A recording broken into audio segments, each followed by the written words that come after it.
buhay, si Wawi. Pakulong-kulong na. Kami po ngayon ay magmimintinas ng Rosco. Ayan, magbubukas po ng mga gulong. Nililinis sila po natin itong preno at saka adyasan. Mga guys, kung paano pa boss? Saka yung ating mga gear oil, makina, change oil, differential, transmission. May nagpapamaintenance po.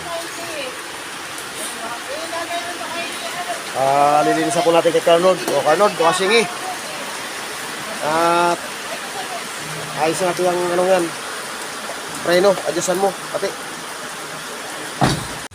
Yan. Madumi na po, lilinisan natin. At saka po itong ano,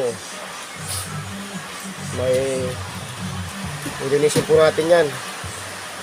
Halagyan po natin ng grasa para hindi maano ay itong kabila. Ito, okay pa itong kabila. Lilinisin lang. Itong kabila, oh. Matagalan ito, mag-i-stack. Kaya ito yung ating lilinisin. Sige po. Talaga, para malinis na malinis.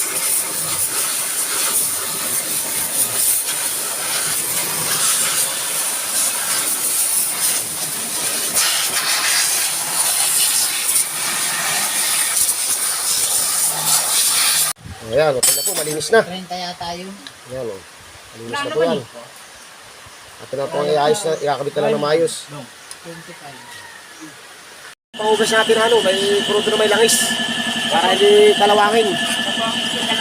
Ayan po, ating pong ginawasin na may pruto may langis. Para kahit pa sa mga walang putik, ay hindi masyadong hindi kalawangin. Ayan.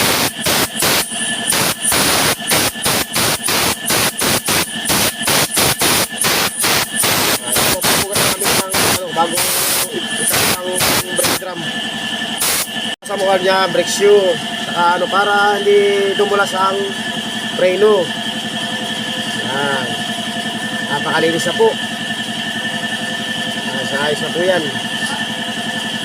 Saka medyo dito para hindi tumagas, medyo punas-punas mo, medyo nagbabasa-basa pa dyan. Yan. Tapos ito, ayusin po natin ito nasa haro pa para hindi mag-ano ng kalawangin para hindi mistak.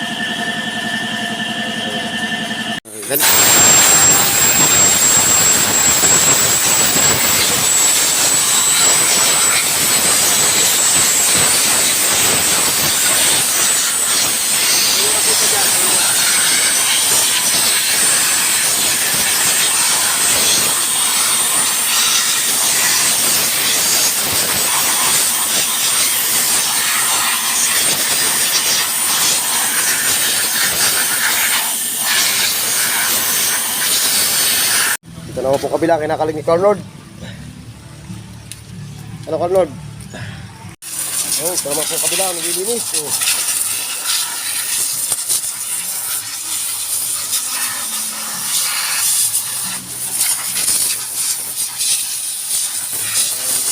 Yan.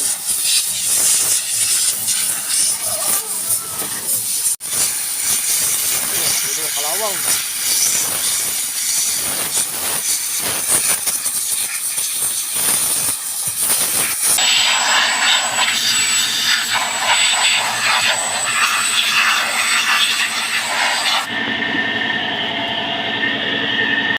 Okay na po. Nalagyan na ni Carnod ang gulong.